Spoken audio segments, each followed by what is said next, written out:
Hello साथीहरु नमस्ते तपाईलाई स्वागत छ टेक्निकल भोइस च्यानलमा। आज पनि हामी नयाँ भिडियोको साथ उपस्थित भइसकेका छौं। तपाईले प्रिभ्यू भिडियो हेरिसक्नु भएको छ।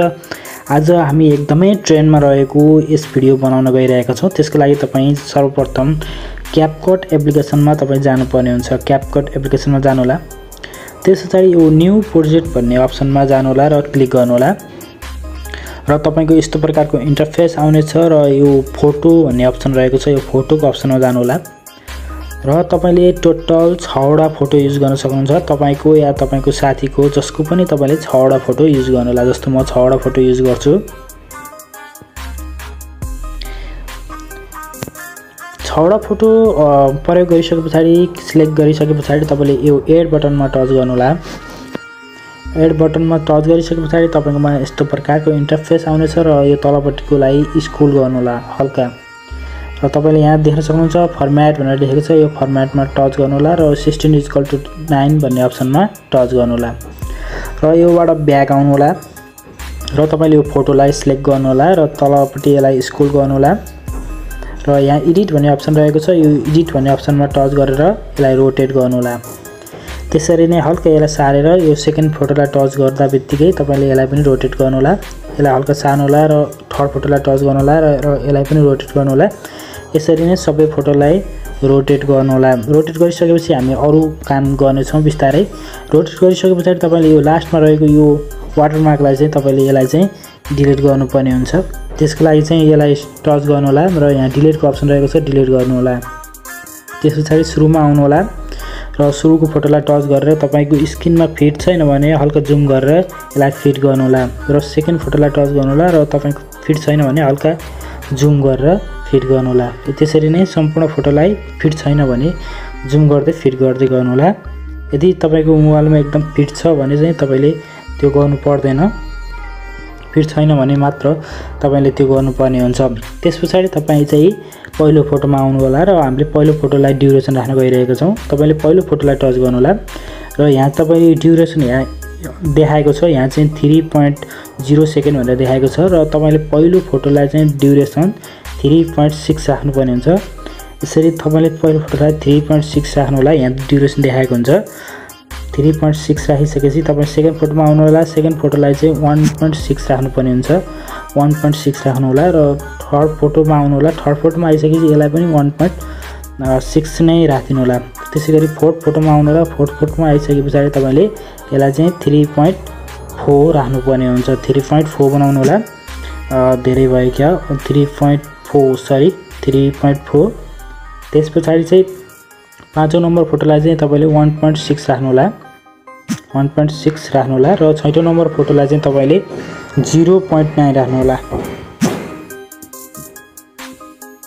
यसरी तपाईले ड्युरेसन राखिसकेपछि सुरुमा आउनु होला र पहिलो फोटोलाई टच गर्नु होला। अब हामी एनिमेसन राख्न गइरहेका छौं। एनिमेसनको लागि पहिलो फोटोलाई टच गर्नु होला र यसलाई हल्का स्क्रोल गर्नु होला। सुरुमा आएर स्क्रोल गर्नु होला र एनिमेसनमा जानु होला र कम्बोमा जानु होला। कम्बोमा गइसकेपछि तपाईमा यस्तो प्रकारको इन्टरफेस खुल्नेछ र तपाईले यसलाई हल्का स्क्रोल गर्नु होला। हल्का स्क्रोल गरिसकेपछि तपाईले यहाँ पछाडीपट्टि बाइसेक्ट 2 भन्ने अप्सन देख्न सक्नुहुनेछ। बाइसेक्ट 2 भन्ने अप्सन रहेको हुन्छ पछाडीपट्टि। यहाँ बाइसेक्ट 2 भन्ने अप्सन रहेको छ। यो बाइसेक्ट 2 भन्ने अप्सनलाई चाहिँ तपाईले टच गर्दिनु होला र यसलाई चाहिँ सिलेक्ट गर्दिनु होला। त्यसपछि तपाई अब यो सिलेक्ट भइसकेपछि सेकेन्ड फोटोलाई टच गर्नु होला यही टाइममा र कम्बोमा जानु होला र हल्का यसलाई स्क्रोल गर्नु होला। यहाँ प्यानलम अन रहेको छ। सेकेन्ड फोटोलाई चाहिँ प्यानलम अन लगाउनु होला। त्यसपछि यसलाई राइट लगाउनु होला र थर्ड फोटोमा जानु होला। थर्ड फोटोमा चाहिँ तपाईले प्यानलम 2 लगाउनु पर्ने हुन्छ। त्यसरी नै कम्बोमा जानु होला र यसलाई हल्का स्क्रोल गर्नु होला र यसलाई चाहिँ प्यानलम 2 लगाइदिनु होला र राइट लगाउनु होला र फोर्थ फोटोलाई चाहिँ तपाईले प्यानलम 2 लगाउनु होला र त्यसपछि राइट लगाउनु होला र 5 फोटोमा आउनु होला। 5 फोटोमा चाहिँ तपाईले एनिमेसनमा जानु होला। कम्बोमा जानु होला र तपाईले यसलाई 5 फोटोलाई चाहिँ तपाईले प्यानलम 2 लगाउनु होला है र लास्ट फोटोमा आउनु होला। लास्ट फोटोमा आइसकेपछि तपाईले चाहिँ यसलाई चाहिँ प्यानलम 2 लगाउनु पर्ने हुन्छ है। यसलाई चाहिँ प्यानलम 2 लगाउनु होला। त्यसपछि यसलाई यति गरिसकेपछि तपाईको एनिमेसनको काम सकिसकेको छ। तपाई अब पहिलो फोटोको सुरुमा आउनु होला र यसलाई हल्का स्क्रोल गर्नु होला। यहाँ तलपट्टि यहाँ इफेक्ट भन्ने रहेको छ। इफेक्टमा टच गर्नु होला। यहाँ भिडियो इफेक्टमा टच गर्नु होला। त्यसपछि चाहिँ तपाईले भिडियो इफेक्टमा टच गर्दा बित्तिकै तपाईकोमा यस्तो प्रकारको इन्टरफेस खुल्नेछ र तपाई चाहिँ पहिलो भिडियोमा चाहिँ यहाँ माथिपट्टि हल्का स्क्रल गर्नु होला। यहाँ चाहिँ डिटेल भन्ने अप्सन रहेको छ, यो डिटेलमा जानु होला। त्यसपछि तपाईले यहाँ चाहिँ चौथो नम्बरमा चाहिँ म्याटर भन्ने अप्सन पाउन सक्नुहुन्छ। यो म्याटर अप्सन लगाइदिनु होला पहिलो भिडियो फोटोलाई र यसलाई चाहिँ हल्का बढाएर चाहिँ तपाईको पहिलो फोटो भरि बनाउनु होला र सेकेन्ड फोटोको अगाडिमा आउनु होला र यसलाई चाहिँ सेमलाई कपी गरिदिनु होला। कपी गरिसकेपछि यसलाई चाहिँ हल्का तपाईले यो इफेक्ट चाहिँ अर्को फोटोमा पनि गइसकेको छ, यसलाई चाहिँ हटाएर टक्क सेकेन्ड फोटो भरि बनाउनु होला र थर्ड फोटोको अगाडि आउनु होला र इफेक्टमा जानु होला। इफेक्टमा गइसकेपछि तपाईले चाहिँ यसको लागि चाहिँ तपाई पार्टीमा जानुपर्ने हुन्छ। पार्टीमा जानु होला। पार्टीमा यहाँ यसलाई हल्का स्क्रल गरेर पार्टीमा जानु होला र चाहिँ तपाईले यहाँ चाहिँ रिपल भन्ने भेट्न पाउन सक्नुहुन्छ। रिपल भन्ने रहेको हुन्छ, रिपल भन्ने अप्सन रहेको छ यहाँ तलपट्टि। रिपल भन्ने अप्सनलाई यहाँ टच गरेर राइट लगाउनु होला। यसलाई चाहिँ ट्याक्कै घटाएर थर्ड फोटो भरि बनाउनु होला। त्यसपछि फोर्थ फोटोमा जानु होला। फोर्थ फोटोमा चाहिँ सेम यही रिपललाई कपी गरिदिनु होला र फोर्थ फोटो भरि बनाउनु होला। फोर्थ फोटो भरि बनाइसकेपछि तपाई चाहिँ 5 फोटोमा गएर तपाईले यहाँ चाहिँ म्याटर भन्ने अप्सन लगाउनु पर्ने हुन्छ। 5 फोटोमा जानु होला र भिडियो इफेक्टमा जानु होला। यहाँ चाहिँ डिटेल भन्ने अप्सन रहेको हुन्छ। डिटेल भन्ने अप्सनमा जानु होला।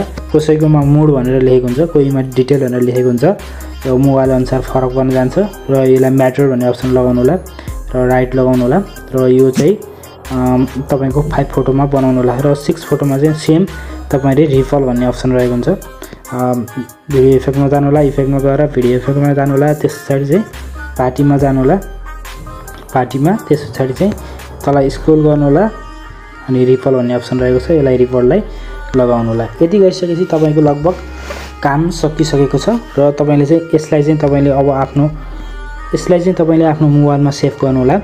यसलाई हाईमा बनाएर चाहिँ तपाईले आफ्नो मोबाइलमा सेभ गर्नु होला। सेभ गर्नु जेलसम्म हाम्रो यस च्यानललाई अझसम्म सब्स्क्राइब गर्नुभएको छैन भने सब्स्क्राइब गरेर अगाडि बढाउँ। हाम्रो यस च्यानललाई सब्स्क्राइब गरिदिनु होला। हालैमा रहेको नोटिफिकेसन बेललाई अन गरिदिनु होला र हाम्रो यस भिडियोलाई अझसम्म लाइक गर्नुभएको छैन भने लाइक गरिदिनु होला र यो डनको अप्सनमा डन गर्नु होला र न्यू प्रोजेक्टमा जानु होला र भिडियोमा आउनु होला। तपाईले भर्खरै सेभ गरेको यो भिडियोलाई टच गर्नु होला र एड गर्नु होला। यति गरिसकेपछि तपाईको यो भिडियो एड भइसकेको छ र त्यसपछि यो भिडियोलाई टच गर्नु होला। यसलाई हल्का स्क्रल गर्नु होला। यहाँ फर्म्याट भन्ने अप्सन रहेको हुन्छ, फर्म्याटमा जानु होला। 9:16 मा टच गर्नु होला। त्यसपछि राइट गरेपछि यसलाई ब्याक आउनु होला र फोटोलाई यो भिडियोलाई टच गर्नु होला र हल्का यसलाई स्क्रल गर्नु होला र एडिट भन्ने अप्सन रहेको छ, एडिटमा जानु होला। रोटेट गर्नु होला। रोटेट गरिसकेपछि तपाईको यो 3 चोटी रोटेट गरिसकेपछि तपाईको यो मोबाइलमा फिट हुनेछ। यति भइसकेपछि तपाईको मोबाइलमा फिट भइसकेको छ। अब हामी चाहिँ साउन्डको एड गर्न गइरहेका छौं। साउन्डको लागि तपाईलाई मैले डिस्क्रिप्सन बक्समा एउटा भिडियोको लिंक दिनेछु। त्यो भिडियोलाई चाहिँ डाउनलोड गर्नु होला र तपाईले चाहिँ त्यो साउन्डलाई डाउनलोड गरिसकेपछि तपाईले चाहिँ डाउनलोडको अप्सनमा लानु होला र डाउनलोड गरिसकेपछि तपाई चाहिँ अडियोमा आउनु होला। यो अडियोमा आइसकेपछि तपाईले सेम यो अडियोमा आउनु होला।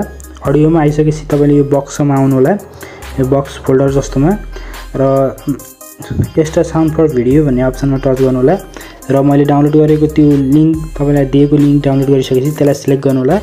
इम्पोर्ट साउन्ड ओन्ली भन्नेमा टच गर्नु होला र यो प्लसको साइनमा टच गर्नु होला। त्यसपछि तपाईको यो भिडियोमा तपाईको त्यो साउन्ड बस्नेछ र यो लास्टको यो वाटरमार्कलाई चाहिँ तपाईले यसलाई डिलिट गर्नु होला र अब हामी प्ले गरेर हेर्नेछौँ।